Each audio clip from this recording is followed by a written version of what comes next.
परम पूज्य श्री साहिब जी, मंगलमय संत समाज,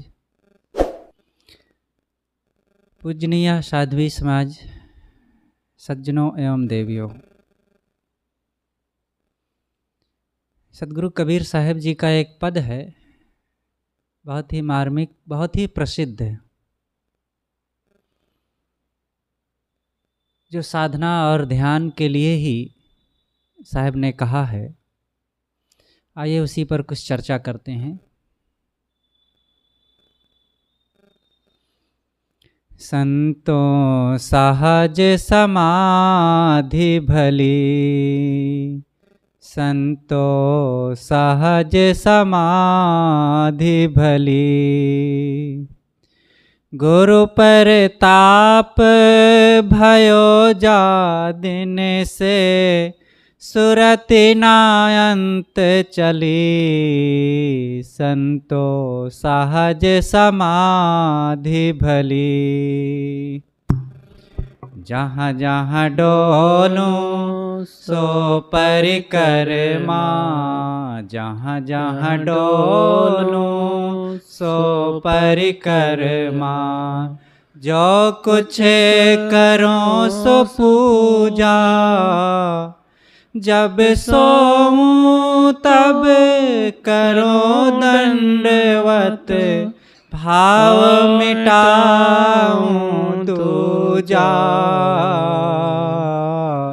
संतों सहज समाधि भली, संतों सहज समाधि भली। आँखें न मूंदूं कान न रूंधूं, आँख न मूंदूं कान न रूंधूं, काया कष्ट न धारूं, खुले नयन हंसी हंसी पहचानो, सुंदर रूप निहारूं, संतों सहज समाधि भली, संतों सहज समाधि भली। शब्द निरंतर मनुआ राता, शब्द निरंतर मनुआ राता, मलिन वासना त्यागे, उठत बैठत कबहु न छूटे, उठत बैठत कबहु न छूटे, ऐसे तारे लागे, संतों सहज समाधि भली, संतों सहज समाधि भली। कहत कबीर सहज रहनी, कहत कबीर सहज रहनी, सो परगट कर गाए, सुख दुख से कोई परे परम पद, सुख दुख से कोई परे परम पद, सो पद है सुखदाई, संतों सहज समाधि भली, संतों सहज समाधि भली। सदगुरु कबीर इस पद में सहज समाधि का वर्णन करते हैं। सहज समाधि का मतलब जो समाधि सब समय लगाई जा सके, वह है व्यवहारिक समाधि। एक होता है आभ्यासिक समाधि और दूसरी होती है व्यावहारिक समाधि। आभ्यासिक समाधि का मतलब है कि जिस काल में हम एकाग्रता पूर्वक बैठ करके मन को शांत कर दें, चित्त को निरुद्ध कर दें, यह है आभ्यासिक। इसकी ज़रूरत है, लेकिन यह समाधि कुछ काल ही की जाती है। ज़्यादा समय व्यवहार में बीतता है और व्यवहार में रह करके बोलना, करना, चलना, लेना देना, बात व्यवहार में समय बीतता है। और ऐसे समय में हमारा चित्त निर्विकार रहे, क्रोध के अभिभूत न हो, लोभ मोह में प्रभावित न रहे, उत्तेजना में न रहे, सहज रहे। व्यवहार का काम करते हुए मन निर्विकार रहे, प्रसन्न रहे और आनंद से हमारे जीवन का समय बीते, यह सहज समाधि है। और सद्गुरु कबीर कहते हैं कि हे संतों, सहज समाधि में रहो, ये बहुत अच्छी होती है। किस बात को लेकर के झुंझला रहे हो? कौन सी हानि है? कौन सा लाभ है? कौन उहासो किमानंदो नित्यम पज्जलिते सति। क्या हंस रहे हो बहुत ठट्ठा मार करके, और क्यों रो रहे हो? क्या तुम्हारा खो गया? अरे सत्य को देखो, अब विचार में रहो, ज्ञान में रहो। नित्य काल की आग धधक रही है, सब जगह मृत्यु का जाल बिछा हुआ है और उस जाल से कोई बच नहीं सकता। बस कहाँ हम फंस जाएं और वो बहेलिया जाल खींच ले। तो हम जब तक थोड़ा सा समय है, खुश होकर के रहें, प्रसन्न होकर के रहें, सुंदर व्यवहार करते हुए, सबके साथ हंसते बोलते हुए प्रसन्नता से जीवन का समय बिताएं। सद्गुरु कहते हैं कि यह समाधि है। कहीं विकार में ना फंसना, कहीं विवाद में ना फंसना, कहीं व्यर्थ में ना उलझना, कहीं द्वंद्व ग्रसित ना रहना और दोष दुर्गुणों से मुक्त रहना, यही तो समाधि है। ऐसी समाधि में रहने वाले के जीवन में बड़ी शांति रहती है और वही फिर आभ्यासिक समाधि में प्रवेश करता है। व्यवहार और परमार्थ दोनों एक दूसरे के पूरक हैं।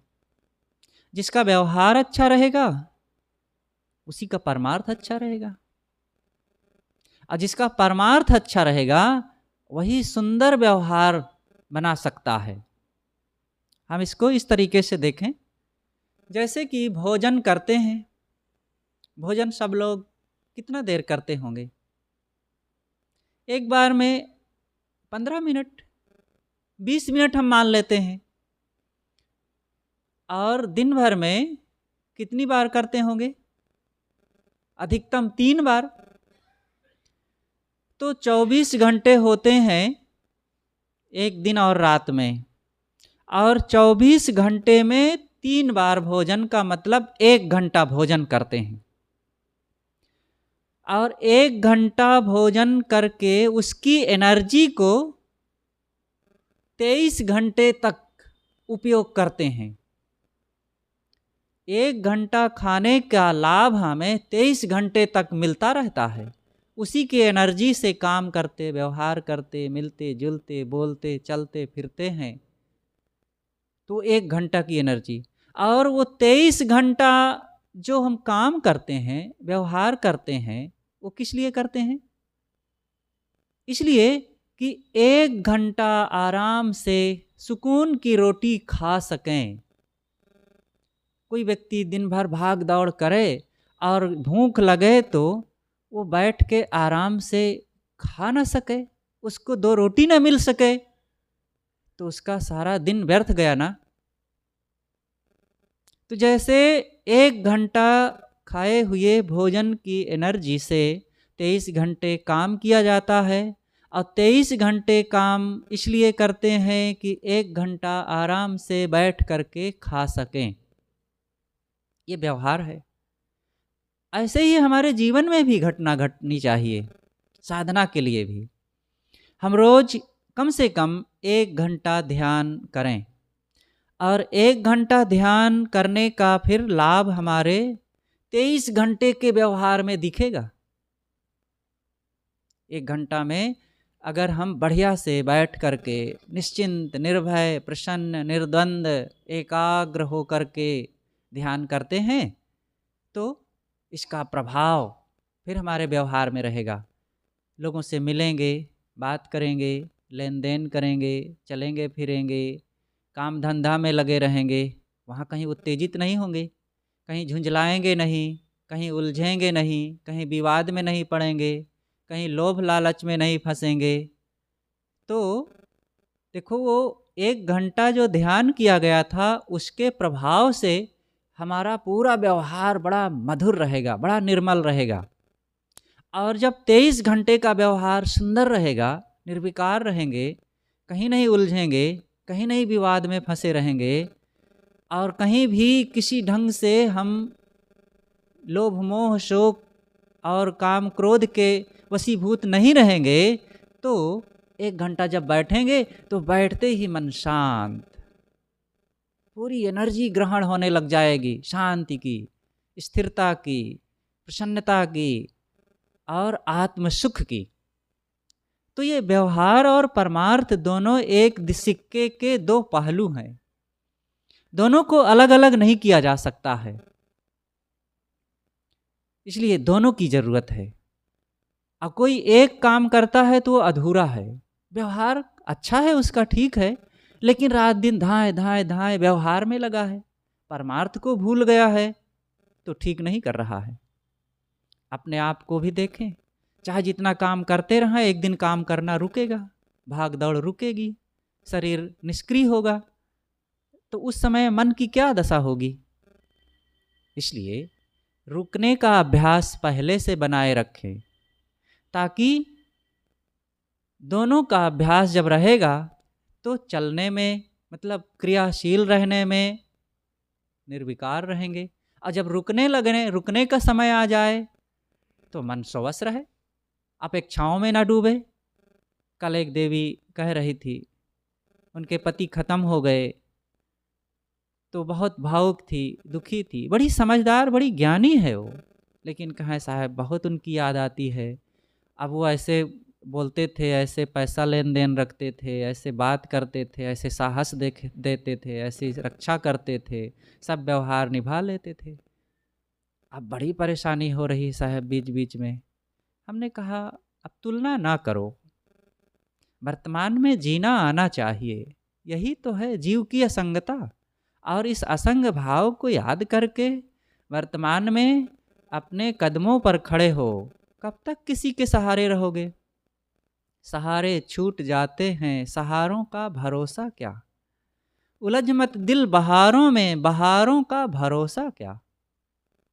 ये बाहर की बहार कब तक बनी रहेगी? बाहर के सहारे कब तक हम पकड़े रहेंगे? अपने सहारे को देखो। पूर्व की याद कर कर के मन दुखी होता है। पहले हम इतना भाग लेते थे, दौड़ लेते थे, इतना कर लेते थे, 1 कुंटल का बोरा उठा के फेंक देते थे, इतनी ताकत थी और इतना सब प्रेमी नेमी थे। आज ऐसा नहीं है, हाय बड़ा दुख है। क्यों पहले की तुलना कर रहे हैं? किसका पहले जैसा रहा है? वर्तमान में जिए।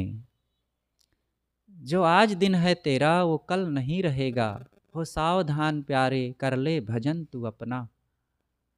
आज का जो समय है उसको बढ़िया से जिए, अच्छी सोच अपना करके। पीछे की तुलना करेंगे तो दुख होगा। छत्तीसगढ़ में थे गुरुदेव जी के साथ, एक बार एक संत कहीं जा रहे थे और गाड़ी से गिर गए, लड़खड़ा करके पैर टूट गया। तो अब परेशान गुरुदेव जी उनको बुलवाए और दवाई पानी हुआ। फिर गुरुदेव जी उनको समझा रहे थे दूसरे दिन कि घबराना नहीं बेटा,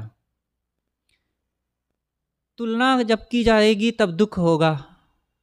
तुम अब तुलना करोगे कि पहले हम दौड़ रहे थे, चल रहे थे, इतना काम कर रहे थे, अब नहीं कर पाते हैं। अब ऐसा सोचोगे तो मन को दुख होगा। जो है समय उसमें अच्छी सोच अपना करके सुखी रहना आना चाहिए। अब नहीं चल पाते हो तो बैठे बैठे अच्छी बात सोचो, अच्छा सा पढ़ो, अच्छा सा मनन करो, लोगों के साथ सुंदर बातें करो, मुस्कुराओ और बैठे बैठे कुछ काम कर लो। जैसी परिस्थिति है उसको हम अच्छे से जीना सीखें और ये सब अच्छी सोच से होगा, निर्विकार मन से होगा। और नहीं तो आगे पीछे में हम अपने को खो देते हैं और कुल मिला के दुख पाते हैं। तो साहब कहते हैं संतो सहज समाधि भली। हे संतो सहज समाधि में रहो, वर्तमान में सहज रूप से निर्विकार होकर के व्यवहार करो, खाओ पियो, पहनो ओढ़ो, लेकिन निर्विकार होकर, कहीं आसक्ति बनाकर, मोह बनाकर, द्वेष बना करके नहीं। गुरु प्रताप भयो जा दिन से सुरति ना अंत चली। गुरु प्रताप, गुरु प्रताप का मतलब होता है गुरु की कृपा। जब से गुरुदेव की कृपा हुई तब से मेरा मन अब अन्यत्र नहीं जाता। गुरुदेव की कृपा का मतलब है कि उनका सानिध्य मिला, उनका बोध मिला, उनका ज्ञान मिला, उनका सुंदर व्यवहार और जीने का सही ढंग वो सब मिला। सदगुरु कहते हैं गुरु प्रताप भयो जा दिन से सुरति न अंत चली। हमारी सुरति और हमारा मन कहीं इधर उधर नहीं गया। गुरुदेव की कृपा हुई और उन्होंने हमें आत्मज्ञान, आत्मबोध को दर्शाया कि तुम अविनाशी आत्मा हो, कहाँ अपने मन को इधर उधर ले जा रहे हो। और मेरा चित्त स्थिर हो गया, मैं समझ लिया ये शरीर नाशवान है, ये व्यवहार सब द्वंद्व ग्रसित है, यहाँ कुछ स्थिर नहीं है। सुरति ना अंत चली, मेरी सुरति, मेरा मन, मेरी चित्तवृत्ति अब अन्यत्र कहीं नहीं जाती है। द्वित्याद वै भयम भवति, ये वेदांत का एक सूत्र है। द्वैत की याद करने से भय उत्पन्न होता है। द्वैत क्या है? अपने स्वरूप से, अपनी आत्मा से अलग कुछ मानना, वहाँ सुख है, यही है द्वैत में भटकना। और जहाँ कहीं भी द्वैत में मन को लगाएंगे वहाँ सुख की तलाश करेंगे, अपने स्वरूप के अलावा शब्द, स्पर्श, रूप, रस, गंध, प्राणी पदार्थों में कहीं भी मन को लगाएंगे तो भय शुरू होगा, चिंता शुरू हो जाएगी, मन में खटक उत्पन्न होगी, अशांति आएगी। इसलिए साहब कहते हैं सुरति ना अंत चली, मेरी सुरति, मेरा मन इधर उधर अब कहीं नहीं जाता है। जहाँ जहाँ डोलो सो परिक्रमा, जो कुछ करो सो पूजा। गुरुदेव की कृपा से अब मेरा मन इतना प्रसन्न रहता है, निर्द्वंद रहता है, निश्चिंत रहता है कि अब और कुछ करने की बात नहीं रह गई है। अब मेरे मन में इतनी पवित्रता और इतनी शांति रहती है कि और कुछ कामना ही नहीं रह गई। अब मैं जो कुछ करता हूँ वह सब पूजा हो जाती है। ये पवित्र मन के भाव हैं। साधक को इतना अपने मन को साफ रखना चाहिए, निर्मल, निश्चल, निर्द्वंद, निष्काम, निर्मोह, अनासक्त बना लेना चाहिए कि उसके मन में सब समय भगवत दर्शन होता रहे, परमात्मा प्राप्ति का अनुभव होता रहे और प्रसन्न निश्चिंत जीवन उसका होता है। तो साहब कहते हैं कि मेरे मन में अब जहाँ जहाँ डोलूं सो परिक्रमा, जो कुछ करो सो पूजा। मैं जहाँ जहाँ जाता हूँ, जहाँ जहाँ आता हूँ, वह सब परिक्रमा लगती है। लोग जड़ देवी देवता मान करके कहीं मंदिर में या कहीं और किसी जड़ देवी देवताओं की परिक्रमा करते हैं, पूजा करते हैं, वहाँ मत्था टेकते हैं, हाथ जोड़ते हैं। जगह जगह लोग उपासना की जगहें बना रखे हैं, वहाँ जा कर के उसके चारों तरफ घूमते हैं, परिक्रमा करते हैं। सदगुरु कहते हैं मेरा मन इतना अब साफ हो गया है कि बाहर किसी एक जगह में या माने हुई देवी देवता की परिक्रमा करने की जरूरत ही नहीं रह गई है। मैं पवित्र भाव से जहाँ जहाँ जाता हूँ वो सब परिक्रमा ही हो जाती है। जहाँ जहाँ डोलो सो परिक्रमा, जो कुछ करो सो पूजा। अब जो कुछ करना हो वही पूजा है। पूजा में क्या किया जाता है? लोग जा कर के फूल चढ़ाते हैं, अगरबत्ती जलाते हैं, प्रसाद चढ़ाते हैं, और वो पूजा बाहर की है। लेकिन अब मेरी पूजा, मैं घर की सफाई करता हूँ, दीवारों के जाला झाड़ रहा हूँ, बर्तन साफ कर रहा हूँ, मतलब कोई भी व्यवहार करता हूँ वह सब पूजा बन जाती है। जो कुछ करो सो पूजा। पवित्र भाव से, पवित्र मन से साधक जो करता है वह सब पूजा हो जाती है। अपने मन को इस प्रकार से साफ, निर्द्वंद, पवित्र भाव रख करके अपने कर्तव्यों को करना चाहिए। साहब कहते हैं जो कुछ करो सो पूजा, जब सो तब करो दंडवत, भाव मिटाऊं दूजा। कैसा बढ़िया साहब का दिमाग था, कितना वो गहराई से सोच लेते थे और कितनी सहजता से वे कह देते हैं बड़ी बड़ी बात को। साहब कहते हैं मैं जब सोता हूँ तो मानो दंडवत करता हूँ। दंडवत कैसे किया जाता है? अपने इष्ट के सामने डंडे की तरह लेट करके। ये वैष्णव परंपरा में ऐसा किया जाता है। अपने इष्ट श्री राम को लोग मानते हैं और श्री राम को मानते हैं, लेकिन अब उनकी प्रतिमा बना करके या और कुछ किसी ढंग से उसको एक रूप दे करके वहाँ जाते हैं और दंडवत करते हैं। अथवा अपने जो लोग गुरु उपासक हैं वो गुरु के सामने दंडवत करते हैं।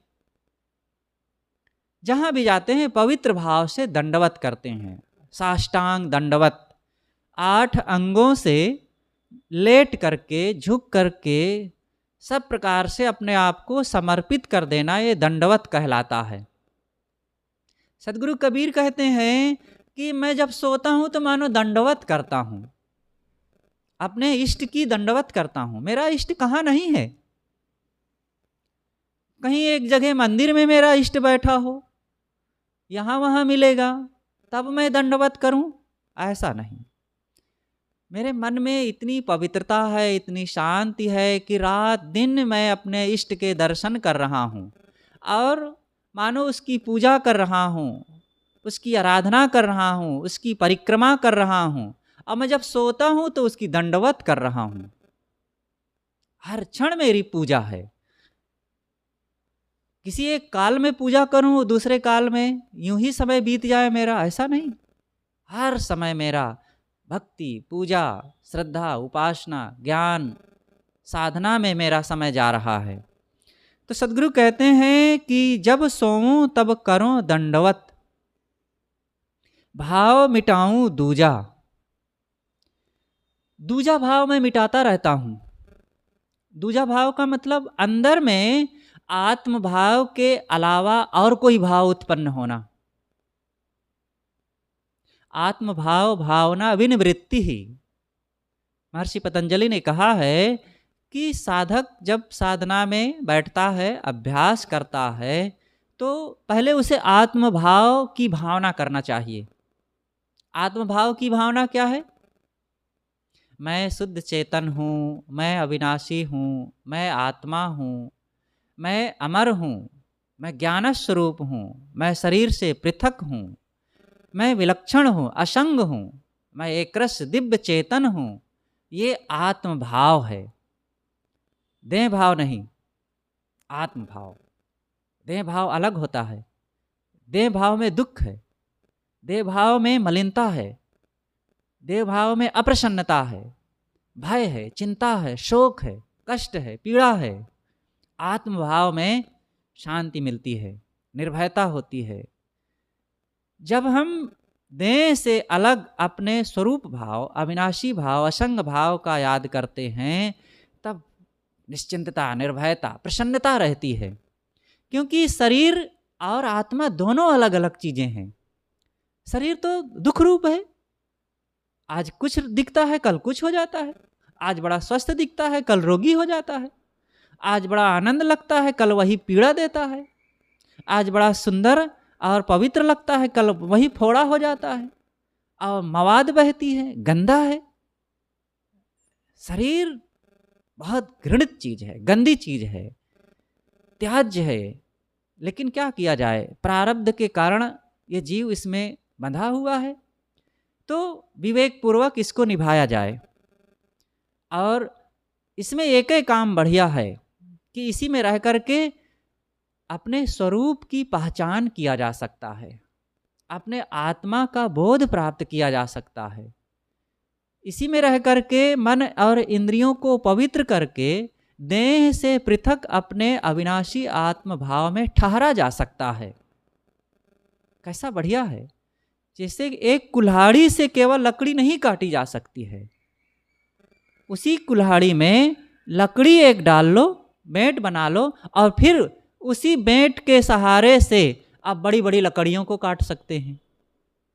ऐसे ही एक आत्मा अकेले अपने बंधनों को नहीं मिटा सकता है।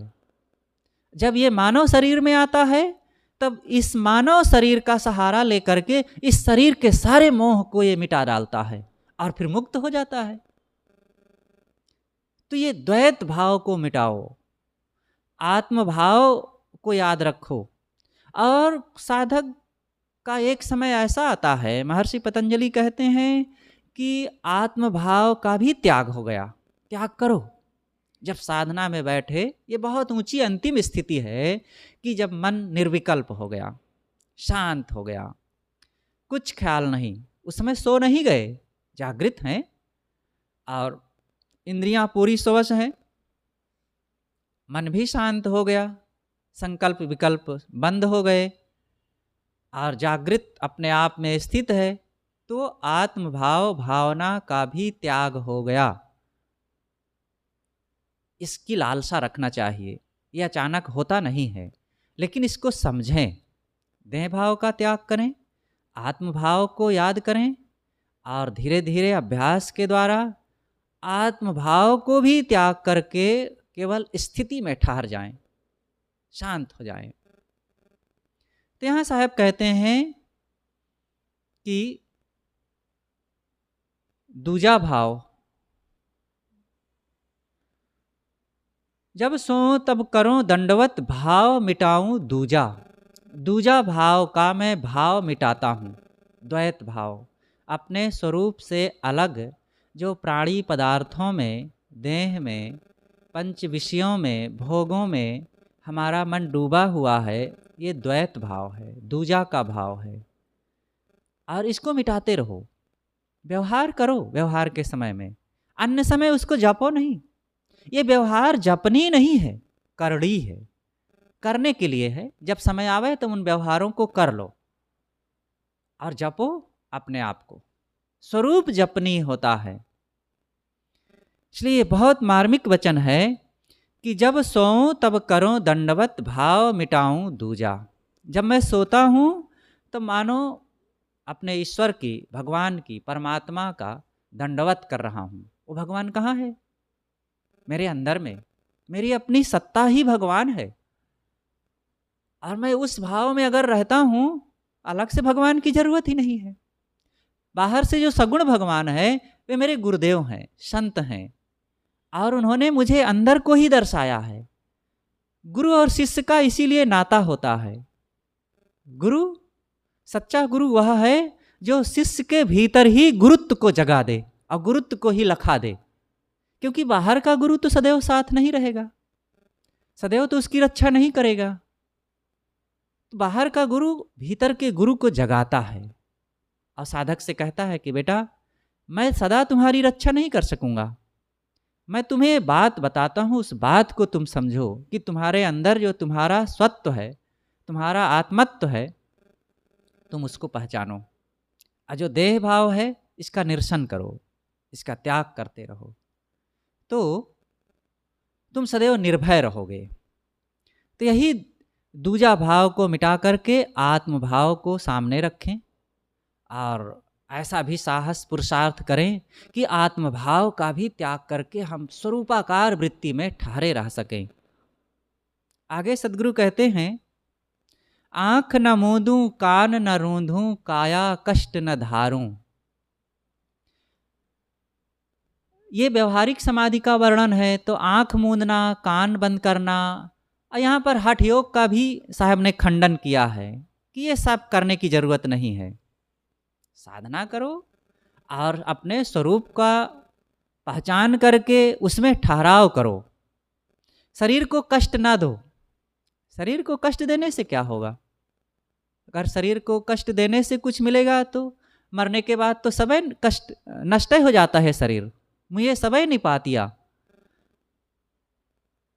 शरीर को कष्ट लोग अनेक प्रकार से, कहीं पंचाग्नि तापते हैं, ऊर्ध्वबाहु रहते हैं और कांटों में सोते हैं, भूखों रहते हैं, बोलना बंद कर देते हैं। ठीक है, ये सब तितिक्षा भाव में कष्ट को सहना अच्छी बात है, लेकिन काया कष्ट करना और ये हठ योग की साधना करना, इससे ये मन रूपी शिकारी को नहीं मार पाएंगे। बहुत अंदर वो छिपा है, वो निकल भागेगा, पकड़ नहीं मिलेगा। इसको सहज साधना से मारा जा सकता है। खुले नयन हंसी हंसी पहचानो, सुंदर रूप निहारो। खुले आंखों से सगुण भगवान का दर्शन करो। ये व्यवहार है, व्यवहार में रहना है, तो अब वहाँ भगवान आपको ना दिखे, केवल चीज़ें दिखे, धन दिखे, मोह माया दिखे, ये ठीक नहीं। साहब कहते हैं तुम व्यवहार में हो तो नेत्रों को खोल करके जो दिखे वो सब को भगवान समझो ना। खुले नयन हंसी हंसी पहचानो, हंस हंस कर खुश हो करके इन सब के साथ सुंदर बर्ताव करो, सुंदर रूप निहारो, और इन सब में व्यवहार करते हुए सबके अंदर में परम परम सुंदर रूप है वो आत्म तत्व, उसको देखो, वो बहुत सुंदर है। आत्मा से ज़्यादा सुंदर और क्या हो सकता है? शरीर सुंदर नहीं होता है, शरीर तो दुख रूप है, मलिन है। जो आत्म तत्व है वो बहुत सुंदर है। इसलिए साहब कहते हैं सुंदर रूप निहारों, शब्द निरंतर मनुआ राता, मलिन वासना त्यागी। सदगुरु कहते हैं निर्णय के वचनों में, कल्याणकारी वचनों में अब मेरा मन निरंतर डूबा हुआ है। वो निर्णय वचन क्या है? निर्णय वचन है आत्मज्ञान, जिससे भवबंधन कटे, मन इंद्रियों की स्वस्थता हो, विषयों का त्याग हो, यही सब निर्णय वचन है। अब इन्हीं में मेरा मन रात दिन लगा रहता है। बस अब यही एक इच्छा है कि संसार से पूरी तरह से अनासक्त होकर, निरपेक्ष होकर अपने स्वरूप में रहूं, और कुछ अब अच्छा नहीं लगता है। अब ऐसी सहज साधना में मेरा मन डूब गया है कि सारी मलिन वासनाओं को, सारे मोह को, राग को, द्वेष को, अहंकार को, आसक्ति को मैंने सब का त्याग कर दिया है। और उठत बैठत कबहू न छूटे, ऐसी तारी लागी। अब तो ऐसा मेरा समय आ गया है, ऐसी मेरी दशा मन की हो गई है कि उठते बैठते, चलते फिरते, खाते पीते, अब वो मेरी साधना, मेरी समाधि टूट ही नहीं रही है। सदा एक रस स्थिरता और शांति का आनंद मैं पा रहा हूँ। ऐसी तारी लागी, कहत कबीर सहज यह रहनी, सो प्रगट करी गई। ये मेरी एक ऐसी रहनी है, ऐसी समाधि है कि स्वरूपाकार वृत्ति में रह करके, राग देश को त्याग करके और सभी प्राणियों में सुंदर रूप भगवान का देखते हुए और पवित्र व्यवहार मैं कर रहा हूँ। और फिर ऐसी स्थिति में मेरा सब कुछ पूजा बन गया, सब ध्यान बन गया, सब दंडवत बन गया और सब मेरे लिए भगवत स्वरूप दिखने लग गए। ऐसे सुख और दुख से मेरी जो दशा है, शांत रहना, स्वरूप में रहना, निश्चिंत निर्भय प्रसन्न रहना, ये एक अलग दशा है, अलग एक स्थिति है। अब क्या कहें, उसको तो सुख कहना पड़ेगा, लेकिन वो सुख तथा दुख से भी परे एक मेरी जो दशा है, आत्माकार वृत्ति, वो मानी हुई बाहर की क्षणिक सुख दुख से अलग मेरी अपनी स्वरूप स्थिति है और आत्मभाव की वृत्ति है और उसी में ठहरना मेरा उद्देश्य है और साधक उसी में रहता है। सद्गुरु कबीर का यह जो वचन है बहुत मार्मिक है और इसका खूब मनन करना चाहिए और इसी भाव में ठहर करके अपने स्वरूप में स्थिति का काम करें। अहम शुद्ध चैतन्य ज्ञान स्वरूपम, अहम शुद्ध चैतन्य ज्ञान स्वरूपम, अजराहम अमराहम अखंडम अनूपम, अजराहम अमराहम अखंडम अनूपम। अहम शुद्ध चैतन्य ज्ञान स्वरूपम, अहम शुद्ध चैतन्य ज्ञान स्वरूपम, अजराहम अमराहम अखंडम अनूपम। अजराहम अमराहम अखंडम अनूपम। इस मंत्र के उच्चारण के साथ हमारा मन भी उसी भाव में रहे। मैं शुद्ध चेतन, अखंड, अविनाशी, विलक्षण हूँ, अजर हूँ, अमर हूँ,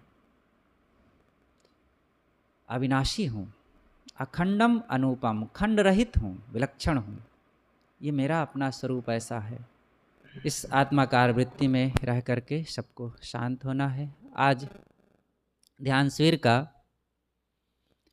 यह पहला दिन, पहले दिन की दूसरी सभा समाप्त हो रही है। थोड़ी देर में अभी घंटी बजेगी भोजन की, सब लोग भोजन में पहुँचेंगे। मौन सब रहें, मौन का पालन बराबर होना चाहिए। आपस में बातें ना करें, मोबाइल का प्रयोग भी ना करें, बिल्कुल ना करें। जिसके पास हो साइलेंट करके रखें। आप ध्यान शिविर में आए हैं, ध्यान शिविर का माहौल बना करके रखें और ध्यान का पूरा लाभ लीजिए।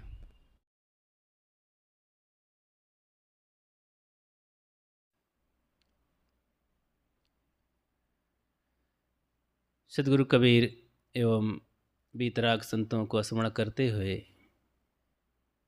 इस ध्यान शिविर के साधना के दौरान साधकों के बीच में कुछ विचार प्रस्तुत है। महापुरुषों ने कहा है कि मन को खाली रखो, मन को शून्यता तक पहुंचा दो, शून्य कर दो। आकाश की तरह जब मन निर्मल हो जाता है तो जैसे आकाश में जब देखते हैं तो सुनसान नीला नीला स्वच्छ आकाश दिखाई देता है और वहाँ पर कुछ नहीं दिखाई देता, खालीपन, शांत, बड़ी ही नीरवता। ऐसे ही जब मन में कोई विकार, कोई द्वंद्व, कोई क्लेश कल्मश नहीं रहता है तो पूर्ण प्रसन्नता रहती है। जब हम गाढ़ी निद्रा में होते हैं तो क्या रहता है? कोई परेशानी रहती, कोई द्वंद्व नहीं रहता है, क्योंकि कुछ रहता ही नहीं, कुछ ख्याल ही नहीं रहता है। जब दिमाग में विचारों का कबाड़ रहता है तो वही द्वंद्व खड़ा रहता है। तो प्रश्न उठता है कि परेशान कौन करता है, दुख आखिर देता कौन है? बचपन में तो ऐसा कोई समस्या नहीं थी। छोटा बच्चा था तो उसके भीतर किसी प्रकार के कोई विचार नहीं थे, कोई निजी विचार नहीं थे। भूख लगता है, भूख लगती है जब उसे बच्चे को, तो क्षुधा सताती है, तब रोने लगता है। और उसे कोई बहुत विचार नहीं है कि मैं दूध पी लूँगा तो सुखी हो जाऊँगा, मेरा रोना बंद हो जाएगा और बहुत अच्छा लगेगा, बड़ा मीठा दूध होगा। कोई विचार थोड़े करता है। भूख लगी, बस रोना चालू हुआ और दूध पा गया, रोना बंद हो गया, आवश्यकता की पूर्ति हो गई उसकी। विचार विचार कुछ नहीं किया और ऐसे ही फिर हाथ पैर पटक करके खेलने लगा। उसी भूख में इतना सरल रहता है कि अपने हाथ के अंगूठा ही पा गया, अंगुली ही पा गया, तो उसी को चूस करके मगन हो जाता है, कुछ देर आनंद लेता है और कुछ विचार नहीं करता है। कुछ खिलौने पा गया, उसी में खेलने लगता है, एकदम खाली मन है बचपन का मन। इसीलिए हंसता मुस्कुराता रहता है, निश्चिंत रहता है, क्योंकि खाली मन है उसका। लेकिन जैसे बड़ा होता है तो विचारों का बवंडर उसके दिमाग में भरता जाता है, भरता जाता है। अब जब तक ये ज्ञान हुआ, पता चला कि अरे ये विचार ही हमें दुख दे रहे हैं, सता रहे हैं, तब तक में तो बहुत देर हो चुकी रहती है। अब ये बात गुरुजनों के पास पता चला, सत्संग में संतों की वाणी को पढ़े, ग्रंथों को देखे, गुरुजनों के पास उनके अनुभव को सुने, तो पता चला कि ये विचार ही हमें कष्टित कर रहे हैं, पीड़ित कर रहे हैं। अब ये निकलें कैसे, है बड़ी समस्या। अब ये विचार चले गए भीतर तो निकलते नहीं हैं जल्दी से, समय समय से करकते रहते हैं। बांस की फांस तो अक्सर गड़ी होगी कहीं ना कहीं सबको, बहुत बारीक होती है फांस, और कभी कभी तो आँख से दिखती भी नहीं है। टटोलो तो करकती है, पता चलता हाँ यही है, लेकिन दिखती नहीं है, और छोटी सी रहती है, बहुत कष्ट देती है। कपड़े में भी छू जाती है तो करकती है।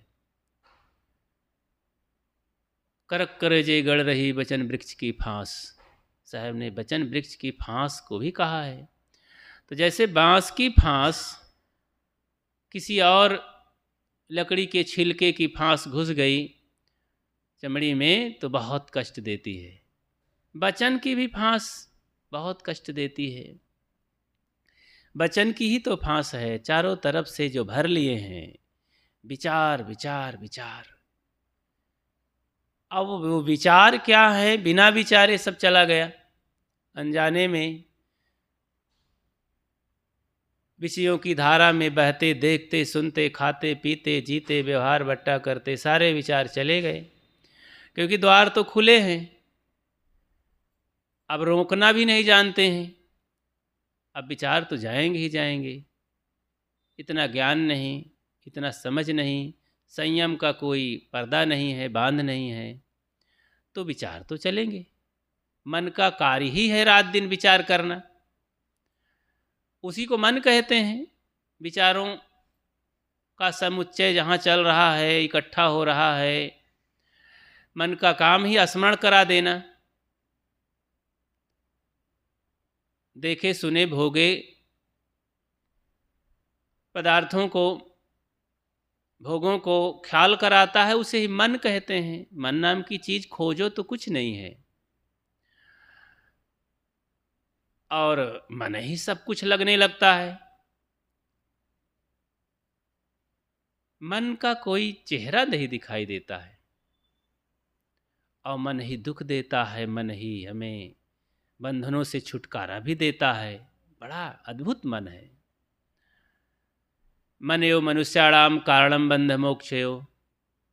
हमें महापुरुषों ने, ऋषियों ने बहुत पहले ये बताया कि मुक्ति और बंधन का कारण मन है। मनुष्य के पास जो मन है, बंधन भी देता है और वही से मुक्ति भी मिल जाती है। उलझा हुआ मन हमारा हमें बंधन देता है, भूला भटका मन, विषयाकार मन, पतित मन, अशुद्ध गंदा मन हमें बंधन देता है। और उसी को जब हम शुद्ध कर लें तो वही मुक्ति देना आरंभ कर देता है। बड़ा अद्भुत है, जल्दी समझ में नहीं आता है। साधना करते करते करते, संतों के बीच में रहते, सुनते सुनते, विचार करते करते, अध्ययन मनन करते करते, जैसे जैसे चित्त शुद्ध होता है, तैसे तैसे ये सारी बातें समझ में आने लगती हैं। इसीलिए तो अनुभव का विषय इसे कहते हैं। अनुभव होने लगता है। अनुभव कब होता है? जब हम प्रयोग करते हैं किसी बात को, किसी कार्य को, किसी वस्तु का जब हम प्रयोग करते हैं तो अनुभव प्राप्त होता है। अनुभव पीछे, कार्य के पीछे जो हमें प्राप्त होता है, सुख दुख, अच्छा बुरा, उसे ही अनुभव कहते हैं। तो इसलिए हम अनुभव प्राप्त करें कि मन हमें कितना दुख देता है। मन को खाली करना है। अब इतने दिन हो गए, बहुत समय निकल गया, अब ख्याल हुआ है, अब न जाने कितने विचार भर गए हैं।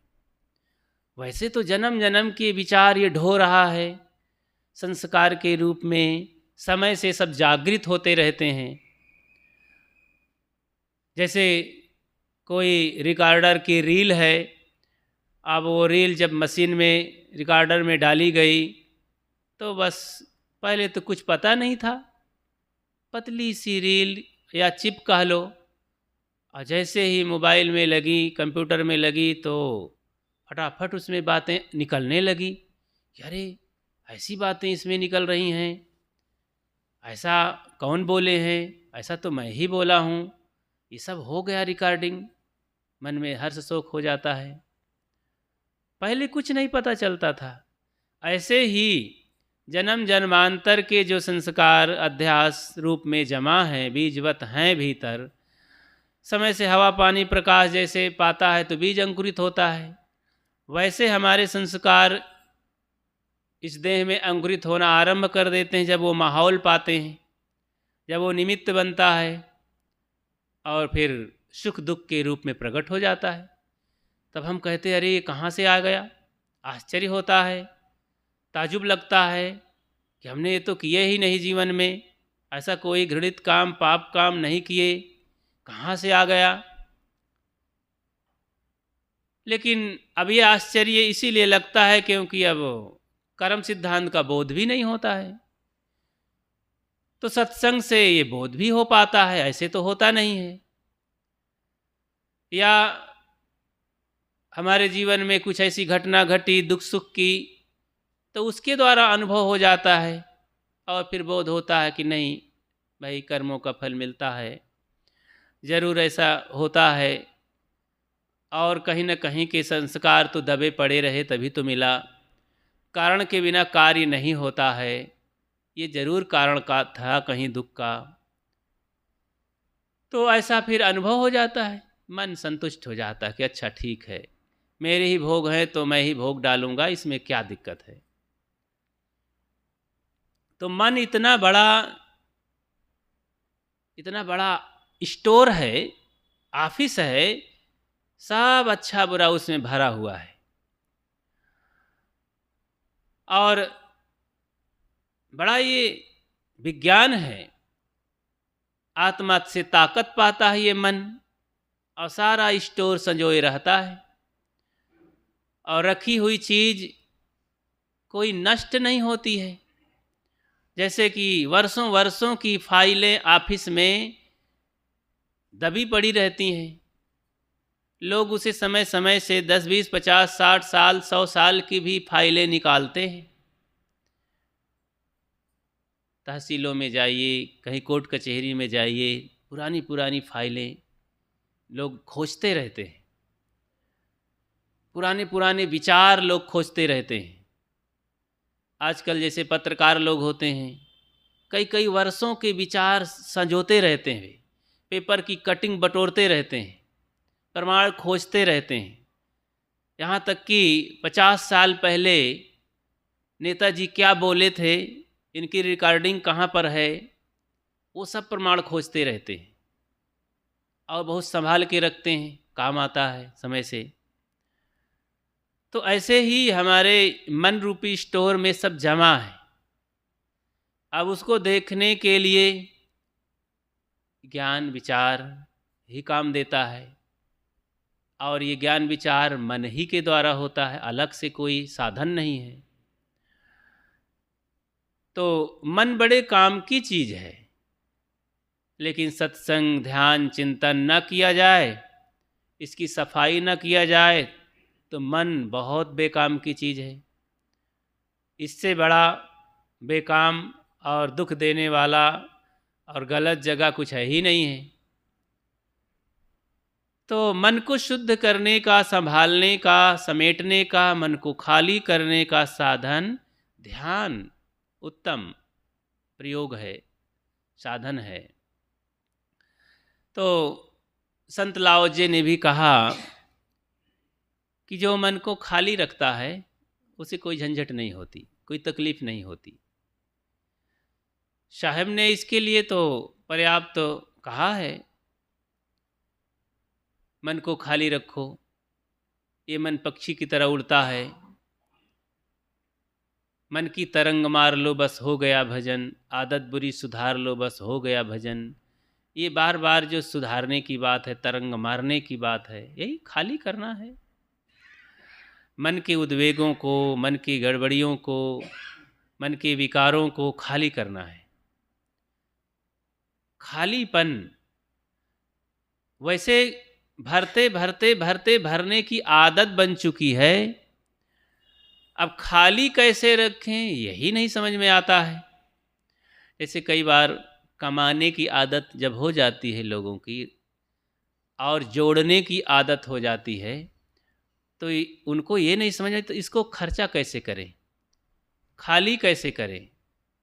वो केवल कमाना जानते हैं, उसको खर्च करना देना नहीं जानते हैं, और उसी को संभालने में रात दिन परेशान रहते हैं, पीड़ित रहते हैं। धन के विषय में घर गृहस्थी में लोग बटोरते जाते हैं और उसी को संभालने में बहुत परेशान होते हैं, चिंता करते हैं, और उसी को मानते हैं कि बहुत बड़ा काम हम कर रहे हैं। जितने बोझिल होते हैं, उलझते हैं, सोचते हैं हम व्यस्त रहते हैं महाराज, क्या करें, टाइम नहीं, बहुत व्यस्त रहते हैं। तो अब व्यस्त का अस्त व्यस्त रहते हैं, उसी में पस्त रहते हैं। मस्त रहना चाहिए। ये सारी जिम्मेदारियों को निभाते निभाते आनंद आना चाहिए कि मैं जो कुछ कर रहा हूँ एक सेवा है, अनासक्ति भाव से मैं कर रहा हूँ, कर्तव्य दृष्टि से कर रहा हूँ, ये मेरे कल्याण में कोई बाधा नहीं है। और शरीर है मेरा मजबूत, हाथ पैर हैं, तो मुझे करना चाहिए। लोगों का सहयोग मुझे मिल रहा है तो मुझे भी करना चाहिए, और इसमें मेरे लिए कोई बंधन नहीं है, मेरा मन हल्का है, कोई भारवत नहीं है, कोई टेंशन नहीं है, मैंने कर दिया। अब उसी में कुछ त्रुटि हो गई तो चलो भूल हो गई, कोई बात नहीं, अब भूल नहीं होगी, उसमें बहुत घुटने की क्या ज़रूरत है। कर्तव्य कर रहा था अनासक्ति भाव से, कर्तव्य भाव से, मेरे में कोई उसके प्रति आसक्ति नहीं है, मैं उसी में बहुत पस्त नहीं हूँ, मस्त हूँ, अपनी मस्ती से कर रहा हूँ। मुझे कोई ज़बरदस्ती और गुलाम बना के थोड़ी कोई करवा रहा है। मेरा स्वभाव है, शरीर है, मन है, समय है, योग्यता है मेरे में, और गुरु कृपा है, मुझे करना चाहिए। ये मेरे मन में सूझ है, मुझे आनंद आ रहा है उसको करने में, तो कर रहा हूँ, पवित्र कार्य है। तो अब इस करनी पर भी लोग हंसेंगे, देखो माया में लीन है, और इस करनी में भी कहना पड़ेगा कि भाई देखो अब आज मुझे टाइम नहीं है, मुझे ये जिम्मेदारी निभाना है, ये काम करना है। तो लोग कहेंगे देखो ये महाराज जी हैं और ये संत जी हैं, साधक जी हैं, इनके लिए क्या है, इनके पास तो टाइम ही है, इनको भी माया सता रही है। उसमें भी लोग कहेंगे, कहने दीजिए। हम अपने कर्तव्य को समझते हैं, अपने दिल दिमाग को समझते हैं, अपने जीवन को समझते हैं, संत गुरुजनों के नियमानुसार बताए मार्ग पर चल रहे हैं, बड़ी मन में शांति है, और क्या चाहिए। अब दुनिया है तो कहेगी, और इधर उधर से तमाम धक्के मुक्के आएंगे, होने दीजिए, हम ना उलझें, बस मन में हमारे शांति है, आनंद प्रसन्नता है भीतर से, हमारी आंखें खुली हैं भीतर की, विवेक विचार से हम देख रहे हैं, और संत गुरुजनों के सिद्धांत और उनके आदेश में हम विवेक से तुलना भी कर लेते हैं कि बातें ठीक हो रही है। तुलना का मतलब जांच परख करवा लेते हैं कि ठीक है हमारा कार्य, हम पस्त नहीं हैं, किसी कार्य में मोह माया में उलझे नहीं हैं, हम सेवा दृष्टि से करते हैं। और ऐसा देखो तो संत महापुरुषों ने बहुत दृढ़ता के साथ, दौड़ धूप के साथ ये काम को किया भी है। अगर उन्हें हम कहें कि माया मोह में लिप्त थे, तो कितना बड़ा भोलापन हमारा होगा। अब ऐसे भोलेपन को करके हम क्या फ़ायदा पाएंगे, कोई लाभ नहीं हो सकता है। कहने के लिए, देखने के लिए तो महापुरुषों में तमाम कमियां दिखाई दे जाएंगी, लेकिन अपने लिए इसमें क्या फ़ायदा है। ये सब भोलापन है, मूर्खता है। हम महापुरुषों में उनके ज्ञान उपदेश, उनकी सेवा, उनकी महानता को देख करके हम अपने जीवन को पवित्र बनाएं, और उसमें कमियां खोजें, ये कैसी बुद्धि है। उनकी जो अनासक्त भाव से देश समाज के लिए सेवा है, और इतना महान कार्य है, देश समाज के लिए समर्पित है, अनासक्त भाव से सेवा दे रहे हैं, कोई ज़रूरत नहीं सब करने की, लेकिन फिर भी कर रहे हैं, कितनी बड़ी कृपा है। तो उनके इस कार्य को कृपा समझें, महानता समझें, बहुत बड़ा परोपकार समझें, और उसे सिरोधारी करें। ये ना करके जो आदमी तमाम नुक्ताचीनी करने में लग जाता है, वो अबोधी है, भोलापन है, इससे वो कुछ नहीं पाएगा। इससे अपनी बहुत बड़ी हानि है, अपनी श्रद्धा में, अपने ज्ञान में, अपने विचार में, अपने भक्ति में कुठाराघात होता है, और हमारी भक्ति वहाँ पर कमज़ोर होती है, और जो आगे उन्नति के, शांति के अंकुरण बीज अंकुरित होता है, वो मुरझा जाता है फिर। इसलिए अपनी श्रद्धा को बनाए रखना चाहिए। जो साधनाशील, छोटे बड़े जो भी साधक हैं, जो अध्यात्म की साधना कर रहे हैं, काफ़ी अपने जीवन को पवित्र बना लिए हैं, आत्मचिंतन में लगे हैं, उस कार्य में आगे बढ़ रहे हैं, हमें उन पर श्रद्धा रखनी चाहिए, उनके प्रति बहुत प्रेम, विनयवनत होना चाहिए, और उन पवित्र आत्माओं के प्रति बड़ा भाव और सहयोग भी करना चाहिए, क्योंकि वे उस काम में सफल हों, ये हमारी शुभ मनोवृत्ति होनी चाहिए कि जल्दी से सफल हों। उनकी सफलता से समाज के लिए, देश के लिए और जनहित के लिए बहुत बड़ा काम कर रहे हैं। वे जरूरी है वे अपने कार्य में जल्दी सफल हों, आगे बढ़ते रहें। हमारी तरफ से मानसिक सेवा और सहयोग होना चाहिए। और क्या कर सकते हैं? जैसे आज हम महापुरुषों चले गए, महापुरुषों पर क्या कर सकते हैं? बहुत होता है तो उनके श्रद्धांजलि में, उनके याद में जय बुला देते हैं। और क्या कर सकते हैं? जय बुला दें और उनके बताए हुए उपदेशों को अपने जीवन में धारण कर लें, तो बस मानो उनके प्रति हम बहुत बड़ा काम कर गए, उनकी चाहत को साकार कर लिए अपने जीवन में। यही तो चाहते हैं। गए हुए महापुरुष जो संसार से विदा हो चुके, आज उनका शरीर नहीं है, उनके विचार हैं, तो उनके विचार को अब हम अपने जीवन में धारण कर सकते हैं। अब बहुत गा करके, कहा करके और स्तुति निंदा करके ज़्यादा लाभ तो नहीं मिलेगा। आचरण में लाएंगे तो हमारा जीवन पवित्र हो जाएगा और फिर हमारे जीवन से दूसरे के लिए आदर्श भी प्राप्त होगा। तो महापुरुषों के जीवन को देखें, पढ़ें, तो यही लगता है कि सब जीवन में मन को खाली करने में लगे रहे, मन को पवित्र करने में लगे रहे। सद्गुरु कबीर का वो वचन, दर्शन को दिल चाहिए तो दर्पण मांजत रहिए, दर्पण में लागी काई तो दरस कहाँ से पाई। दर्पण ये मन ही तो है।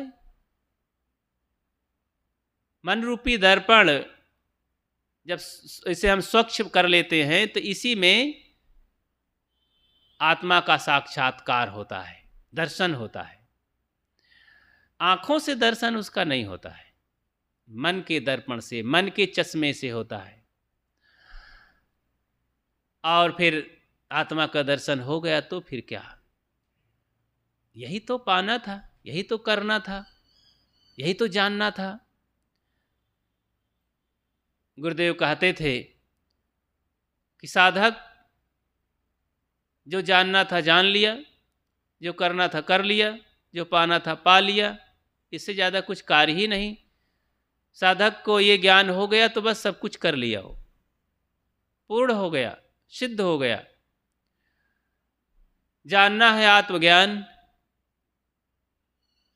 पाना है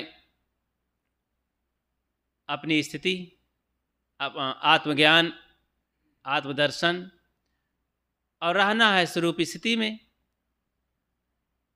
तो जानना है आत्मज्ञान को हम जान लिए, उसका ज्ञान कर लिए। करना है साधना, उसी को मन इंद्रियों को संयमित करके आत्म अनुभव प्राप्त किए, रहनी बनाए। जब रहनी बन गई तो उसी में स्थिति आ गई, तो पा लिए उसे। जानना और करना और रहना,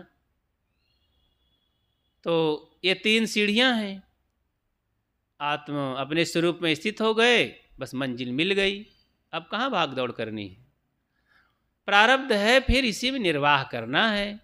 अनासक्ति भाव से, सहज ढंग से अपने स्वरूप में लीन रहते हुए कुछ अच्छे कर्तव्य करते रहने हैं, और अपने लिए और दूसरों के लिए जो प्रेरक बन सके, मन में पवित्रता और प्रसन्नता ला सके, उसी काम को करते रहना है।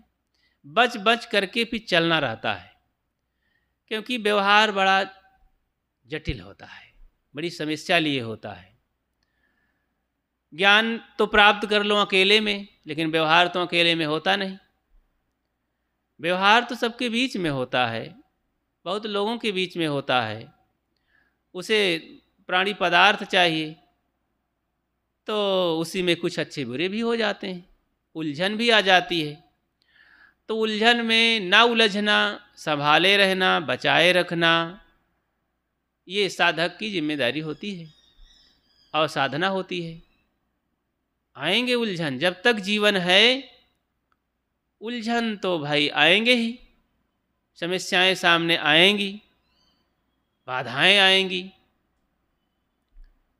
तो साधक अपनी साधना से उसे काटता जाए, उसके पास औजार है, विचार, विवेक, साधना, संयम, सदाचार।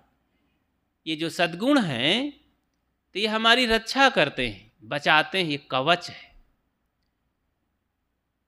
युद्ध क्षेत्र में योद्धाओं के पास कवच होता है, आजकल उसे बुलेट प्रूफ कह लो। वर्दी होती है, गाड़ियाँ होती हैं, और भी ऐसे कुछ कपड़े होते हैं जिसमें गोलियां नहीं प्रवेश करती और तलवार काम नहीं करती, उस पर कोई औजार नहीं प्रवेश करता। तो ऐसे कुछ जानवरों की खालें होती, कुछ ऐसे धातु के बने चीज़ें होती हैं। ऐसे ही कवच पहले प्रयोग होता था, वही आज भी। तो साधक के जीवन में कौन सा ऐसा कवच है कि जो बाहर से माया मोह का आक्रमण ना हो सके, प्रवेश ना कर सके, बाहर की उलझने हमको दुख ना दे सकें, चोट ना पहुंचा सकें? तो कौन सा कवच हो सकता है? यही मन में सुंदर अच्छे विचार और विवेक, संयम, आत्मज्ञान, आत्मस्थिति, ये बहुत बड़े औजार हैं। वो कहानी याद करें, एक साधक संत थे, गांव में गए थे भक्तों के यहाँ। भक्त लोग इकट्ठा हुए, महाराज जी कुछ सुनाइए।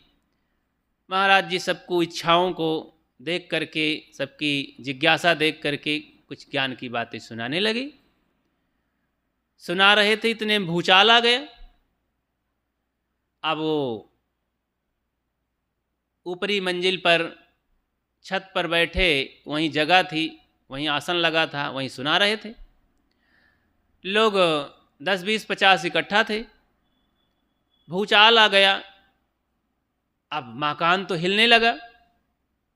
लोगों को पता चला, अरे भूचाल आ गया। बिना किसी से कुछ पूछे जांचे, बिना किसी को देखे, सबके मन में एक भय और हड़बड़ी सवार हुई और सीढ़ी से नीचे भागने लगे। और भाग करके लोग सड़क पर बाहर मैदान में आ गए। देखे कि महाराज जी निकले नहीं, मकान के छत पर ही लगता है बैठे हैं, अपने आसन पर ही। थोड़ी देर में भूचाल शांत हुआ।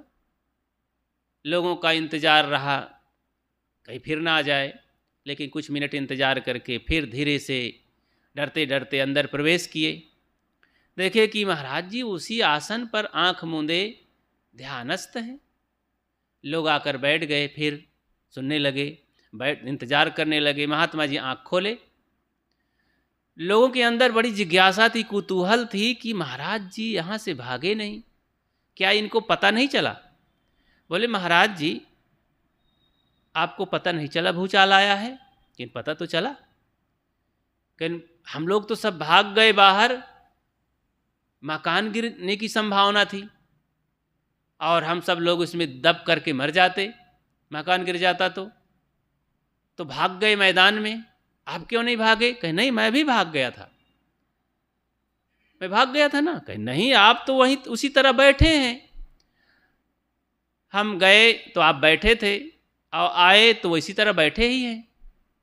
कहें भाई बात इतनी सी है कि आप लोग बाहर भागे थे, मैं भीतर भागा था। कहे नहीं महाराज, आप तो छत में उसी तरह बैठे हैं। कहे नहीं, मैं अपने भीतर भाग चला था, अपने स्थिति में, स्वरूप की स्थिति में था। अंदर प्रवेश आत्मा की कोठरी में चला गया था। जहाँ शांति कोठरी है वहाँ कोई भय नहीं है, वहाँ कोई वज्रपात, कोई भूचाल, कोई तूफान, कोई गोला बंदूक, ये सब काम करने वाला नहीं है। एकदम सुरक्षित जगह है वो गुफा, बहुत अद्भुत गुफा है वो। किसी का, कोई दुश्मन का, बड़े बड़े टैंकों का वहाँ प्रवेश नहीं हो सकता है। अच्छा, ऐसी बात है। लोगों को आश्चर्य हुआ कि महाराज कैसी बातें कर रहे हैं। कुछ समझदार लोग समझ रहे थे कि महाराज साधना की बात कर रहे हैं और बहुत ऊंचाई की बात है, ये तो हम लोग उसको नहीं समझ पा रहे हैं। संतुष्ट हुए लोग, अच्छा महाराज चलो मान लेते हैं, आप अपने में प्रवेश पा लिए थे, अपने में चले गए थे। कहें हाँ, आप लोग जहाँ भागे थे वो खतरे से खाली नहीं था, मैदान में भाग गए थे ना। अब ऐसा भूचाल आता कि सड़क ही फट जाती, जमीन ही फट जाती। कहा जाता है बहुत पहले देश की आज़ादी का अभियान चल रहा था, गांधी जी का दौरा था 1934 के करीब करीब, उसी में 34 में ही है, बिहार में भूचाल आया। भारत में भूचाल आया लेकिन बिहार की तरफ ज़्यादा आया, वो चंपारण की क्षेत्र में शायद। तो कई मीटर ज़मीन फट गई थी, दरार हो गई थी, बहुत बड़ा घटना, बहुत बड़ी घटना हुई थी, देश हिल गया था। गांधी जी दौरे पर गए थे, बहुत दुखियों को राहत पहुंचा रहे थे, सांत्वना दे रहे थे। ऐसे ऐसे भूचाल, नीचे का बालू 10-20 मीटर के नीचे का बालू ऊपर आ गया था, एकदम धरती खौल गई थी, और नीचे का भिट्ट, ऊपर का भिट्ट नीचे चला गया था। अभी कच्छ भुज की तरफ हम लोग उस समय कुंभ मेला में थे, प्रयाग के कुंभ मेले में पता चला कि भूचाल आ गया। तो बच्चों का विद्यालय, बच्चे पढ़ रहे हैं, विद्यालय ऐसा हुआ कि नीचे चला गया, धंस की, पता ही नहीं चला, समा गया। बड़ा जोरदार भूचाल था, बहुत लोग उसमें मरे थे। तो महात्मा जी ने कहा कि मान लो ऐसी घटना हो जाए तो तुम लोग बाहर भी नहीं बच सकते हो, बचने का प्रयास तो किए हो, लेकिन मैं ऐसे सुरक्षित जगह में पहुंच गया था कि मेरे शरीर को कोई मार सकता है, मुझे नहीं मार सकता है। कोई भी बड़े बड़े तूफान और भूचाल आ जाएं, तब लोगों को बड़ा आश्चर्य लगा कि धन्य है महात्मन। तो ये आत्मस्थिति ऐसी सुरक्षित जगह है, वहाँ पर कोई दुख, कोई परेशानी, कोई तकलीफ नहीं है। वो सुरक्षित जगह में पहुँचने की ज़रूरत है। अमर है उद्देश्यवा, जहाँ से हंसा आयो है, अमर है उद्देश्यवा। पानी नाही पवनम नाही धरती न अकस्वा, चांद सूर्य तारागण नाही गौरी न गणेशवा। जहाँ से हंसा आयो है, अमर है उद्देश्यवा। उद्देश्य स्वरूप स्थिति है आत्मदेश, वो सुरक्षित जगह है और अजर अमर अविनाशी है। बाहर का कोई दुख समस्या नहीं उसमें आ सकती है। उस जगह को, सुरक्षित जगह को पाने के लिए, उसमें पहुंचने के लिए साधक साधना करता है, वो है अपनी आत्मस्थिति। वो कोई अलग से नहीं है, जीते जी उसे प्राप्त किया जा सकता है। बड़े महापुरुषों ने ये प्राप्त किया था, और इन आँखों से देखने में पता नहीं चलेगा कि कोई विचित्रता उसमें है। ज्ञान से पता चलता है, विवेक से पता चलता है। उस रहनी में पहुंचा हुआ व्यक्ति थाह लगाता है, सामान्य आदमी क्या जानेगा। और वो सुरक्षित विश्राम करने की जगह है। कहा जाता है बाज पक्षी आकाश में अपने शिकार को करने के लिए उड़ता है, वहीं से देखता रहता है, धरती पर शिकार करता है। उड़ते हुए पक्षियों को भी कभी कभी पकड़ लेता है। बैठी हुई पक्षी, जीव जंतु, चूहे इत्यादि, अथवा खरगोश इत्यादि छोटे बड़े जो बाज होते हैं, खरगोशों को भी पकड़ लेते हैं दौड़ते हुए, तो शिकार कर लेता है। तो वहाँ से देखता रहता है। कभी कभी दर पर ही जंप करता, उड़ता रहता है। उड़ते उड़ते थक जाता है, तो पंखों को समेट करके और तीर जैसे सीधा उड़ता है और किसी वृक्ष पर अथवा अपने घोंसले की ओर तेजी से दौड़ता है। वहाँ जाकर सुरक्षित बैठ जाता है, विश्राम पाता है आँख मूंद करके। कभी कभी अपने चोंच को अपने पंखों में दबा करके, घुसा करके शांत बैठा रहता है, विश्राम पाता है। कछुआ को देखे होंगे, तालाब से निकल करके किनारे अपना सिर निकाल लेता है, चारों पैर फैला लेता है और देखता रहता है, शिकार करता है वो भी कुछ। विश्राम करता है। जैसे कोई आया घातक जंतु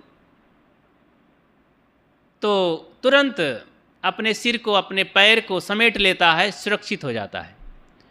तो कोई घातक जानवर जैसे सियार, कुत्ते आए तो इधर उधर उलट पलट करके देखे तो क्या कर पाएगा, सूखी हड्डी, और छोड़ करके चला जाता है। कई बार तो कुत्ता उसे पकड़ करके लेकर घूमता है, कुछ मज़ा नहीं आता तो छोड़ के चला जाता है। तो बाद में जब सुनसान देखता है सन्नाटा तो हंसते हुए फिर सिर निकालता है और पानी की तरफ भागता है और सोचता है अरे तुम लोग बेवकूफ़ बन गए, क्या कर पाए मुझे मेरा, तो पानी में घुस के मजाक करता है फिर। तो ऐसे ही हम लोग भी सुरक्षित, ये तमाम अपने मन इंद्रियों को जो फैला रहे हैं तो ध्यान की अवस्था में पहुंच जाएं, सुरक्षित। मन को बिखेर रहे हैं, हाथ पैर मार रहे हैं और इस घुड़दौड़ में पड़े हैं, बड़ी समस्या है, तो ध्यान में चले जाएं। ये दुनिया वालों से मजाक करें, लो अब क्या कर पाओगे हमारा, लो हम सुरक्षित हैं। माया मोह में हंसो, अब माया क्या कर पाएगी हमारी। माया से बचने के लिए यही तो करना है, निर्मोह हो जाओ और राग से बचो, वैराग जीवन में धारण करो, त्याग करो और अपने स्वरूप में स्थित हो जाओ। मन इंद्रियों को समेट लो, वृत्तियों को समेट लो, शांत खाली मन को खाली कर लेते हैं, तब वो आनंद भीतर स्फुरित होता है। एक साधक था, साधना के लिए सुना था कि साधु जीवन में बड़ी मस्ती आती है और मौज मस्ती लेते हुए जीवन जिया जाए, गृहस्थी में बड़ी समस्या है। चला गया, देखा भी बहुत संतों को, तमाम तरह के लोगों को देखता रहा, तो उसे बस यही था कि बस भेष बना लो, कंठी माला पहन लो, जटा जूट रखा लो और एकांत में रहो, जंगल में चले जाओ, गुफा में चले जाओ, पहाड़ी क्षेत्र में भजन करना है भगवान का। तो देखा देखी साधना में लग गया, गुफाओं में रहा, जंगल में रहा, पेड़ वृक्षों में रहा, बड़ा कष्ट भी पाया, लेकिन उसके अंदर कोई अनुभव नहीं हो रहा था, कोई अस्थाई विचार नहीं आ रहे थे, परिपक्वता नहीं आ रही थी। भीतर भीतर लोभ, लालच, काम, क्रोध, लोभ बढ़ने के सिवा घटने का नाम नहीं ले रहे थे। अंततः कई वर्ष बीत गए, उसे कोई अस्थाई अनुभव न मिला कि संतोष प्राप्त हो, शांति मन में लगे, मन में मस्ती आए, लोगों को बता सके। हाँ, 30-40 साल का हो गया, तब एक अनुभव आया कि अरे कुछ नहीं इससे होता है, साधन भजन से। घर में चलो, खाओ पियो, मौज करो, और ये मैंने देख लिया करके, गुफा में रह के देख लिया, भेष बना के देख लिया, सत्संग करके देख लिया, आँख मूंद के वृक्ष जंगल में रह के देख लिया, कंठी माला जाप जूप किया खूब, कुछ आनंद नहीं है, मन बस में होता नहीं है। और सही कहे हैं, फ्राइड ने भी बढ़िया कहा है कि मन को रोको ना, वो ठीक कहते हैं। ये साधु लोग कुछ नहीं, सब केवल कहते रहते हैं, करते वरते कुछ नहीं। चलो मैं लौट चलता हूँ, गृहस्थी में रहूँगा। लोग ठीक कहते थे, मुझे बहुत रोकते थे, मैं ही पगला करके साधु हो गया, बेकार चला आया, इतना समय निकल गया मेरा 40 साल। अब तो मैं कई लाख रुपए कमा लेता नौकरी करके, गृहस्थी बसा लेता, लड़कों को पढ़ा लिखा करके दरोगा पुलिस भी बना देता, बेकार अकेले घूमता रहा जंगल में। यही सब सोच विचार में लौट पड़ा। अब मन दुविधा में जी रहा था, क्या करूं, भेष भी है, लोग क्या कहेंगे, मैं इतने वर्षों से घर छोड़ा हूं, लोग तो मुझे साधु महाराज कहने लगे, अब मैं फिर लौट के अगर भेष बदल के रहूँगा तो लोग हंसेंगे, लेकिन कुछ आनंद नहीं इसमें, चलो मैं वहीं चलता हूँ। तो दुविधा में तो माया मिली न राम, कि तो कम से कम मैं दुविधा में नहीं रहूँगा, वहीं आनंद से रहूँगा घर गृहस्थी में। यही सोचते बेचारे चल पड़ा। रास्ते रास्ते यही सोच रहा था, शर्मिंदगी भी लग रही थी, क्या कहेंगे लोग। तो चलते चलते चल ही रहा था, मन में निश्चय हो रहा था कि नहीं अब जाऊंगा घर में और अब घर गृहस्थी में रहूँगा, शादी ब्याह भी कर लूँगा, आराम से खुल्लम खुल्ला रहूँगा, ये सब दुविधा में नहीं रहूँगा। आया, एक बाज़ार पड़ा, उसका गांव थोड़ी दूर पर था, लेकिन एक कस्बा बाज़ार चौराहा था। तो वहीं पर एक किराना की दुकान में बैठ गया, बेंच लगी हुई थी, उसी बैठ गया। काफ़ी चल के आया था, थका था, सुबह का वक्त था। दुकानदार अपनी 8-10 बजे दुकान खोला तो बेंच निकाल दी, वहीं पर बैठा था, सब क्रम से सामान रख रहा था। तो चैन न हुई उस महाराज जी से, कहाँ सेठ जी ये बताओ, ये सब सामान निकाल रहे हो क्या है? कहीं ना, अरे देखते नहीं हो, इसमें मसाले की चीज़ें हैं, इसमें मेवा की चीज़ें हैं, किशमिश इत्यादि हैं इन डिब्बों में, और सारे सामान हैं, मैं सजा रहा हूँ, दुकान लगा रहा हूँ, लोग तब तो खरीदेंगे, देखेंगे। संतुष्ट हो गए, अच्छा भाई। बैठा रहा, देखता रहा, दुकानदार सजा रहा था बड़ी बारीकी से, एक एक सामान सुरक्षित झाड़ पोंछ करके। नज़र पड़ी कि उस किनारे कॉर्नर में लगभग 50 डिब्बे रखे हुए हैं, टीना। तो सोचा कि इन टीनों में, अब टीनों की छल्ली लगी हुई है, क्या होगा इसमें, ये बड़े बड़े हैं डिब्बे, इसमें कोई विशेष माल होगा। बोले सेठ जी ये क्या चीज़ है, इतना ऊंचे तक आप छल्ली लगाए हुए हैं? कहीं न, रे महाराज उसमें राम राम है। तो पहली बार सुना कि राम राम है, राम राम जपना चाहिए, ये तो सुना था, लेकिन राम राम उसमें डिब्बे में है, राम राम एक सौदा भी होता है। तो नीचे सिर किया, भीतर चला गया, आंख मूंद के विचार करता रहा 2-4 मिनट कि राम राम इस डिब्बे में है। फिर बेचैनी लगी, कहें राम राम क्या होता है सेठ जी, कैसा है, मुझे दिखाओ तो। सेठ जी थोड़ा उलझा कि सुबह सुबह ये कौन आदमी है, बार बार कुछ सौदा लेता नहीं है, तर्क करता है।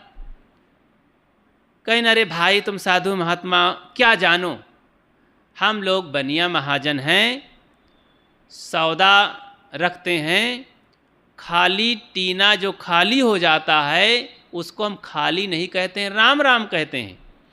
तेल बिक गया है, वो सब खाली पीपे रखे हुए हैं, खाली टीना,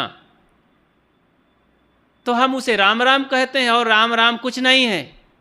कहीं अच्छा, जब खाली होता है टीना तब राम राम होता है? कहीं हाँ, तब क्या, ये बनिया की भाषा है। तो इतना गहरा प्रभाव पड़ा उस भेषधारी पर, चिंतन चालू हुआ मन में कि जब खाली होता है तब राम राम होता है।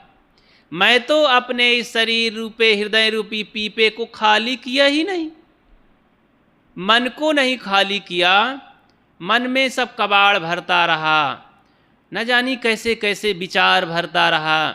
बचपन से तो जो विचार थे वो तो निकले नहीं, और इधर 15-20 साल से मैं लगातार विचार भर रहा हूँ, ईश्वर परमात्मा, देवी देवता, झाड़ फूंक, टोना टुटका, जंतर मंतर, गोबर माटी, काम क्रोध लोभ मोह राग द्वेष, नाना प्रकार के विचार उद्वेग सब दिमाग में भरे हुए हैं। अंधविश्वास पाखंड के कोई सुव्यवस्थित विचार, कल्याणकारी विचार मेरे अंदर नहीं आए सद्गुण सदाचार के। तो कैसे राम राम हो सकता है? एक गहन गंभीर चिंतन चालू हो गया, मन में एक निर्णय आया उसके कि नहीं, मैं भी अब खाली करूँगा, अपने मन को खाली करूँगा, और देखता हूँ कैसे नहीं राम राम होता है। फिर से लौट पड़ा, उस बहुत बड़ी दुर्घटना से बच गया। और सही दिशा में उसके जीवन में घटना घटती है आत्मकल्याण की, और थोड़े ही दिनों में अपने मन का शोधन करके, मन को खाली करके, मन के सारे विकारों को धो करके पवित्र कर लेता है, और फिर आत्म साक्षात्कार थोड़े दिनों में कर लेता है और शांति का जीवन जीता है, एक सिद्ध पुरुष होता है। तो मन की पवित्रता ही साधना है, भजन है, ध्यान है, और ध्यान के माध्यम से पवित्रता आती है। तथागत बुद्ध जब घर द्वार छोड़े तो ध्यान पर जोर दिए। जिन संतों के पास गए, संतों ने कुछ नुस्खा बताया, उस नुस्खे को अपने जीवन में लागू किए, उसमें कारगरता नहीं मिली, सफलता नहीं मिली। और सभी नियमों में ध्यान पहले बताए, कुछ दूर तक पहुँचाए। अंततः गुरुजनों ने जवाब दिया कि भाई तुम बहुत तेज तर्रार साधक हो, बहुत उच्च कोटि के साधक हो, इतना तो हम भी नहीं पहुंच पाए हैं, ऐसा करो कि और आके आप बढ़ो। सबका सम्मान करते हुए तथागत आगे बढ़ते रहे, ध्यान साधना में आगे बढ़ते रहे। और इस तरह से 6 वर्ष, एक लंबा समय, 6 वर्ष साधना करते, तड़प में, उत्साह में, ललक में बिताना मामूली बात है। 1 घंटा, आधा घंटा रहा नहीं जाता है।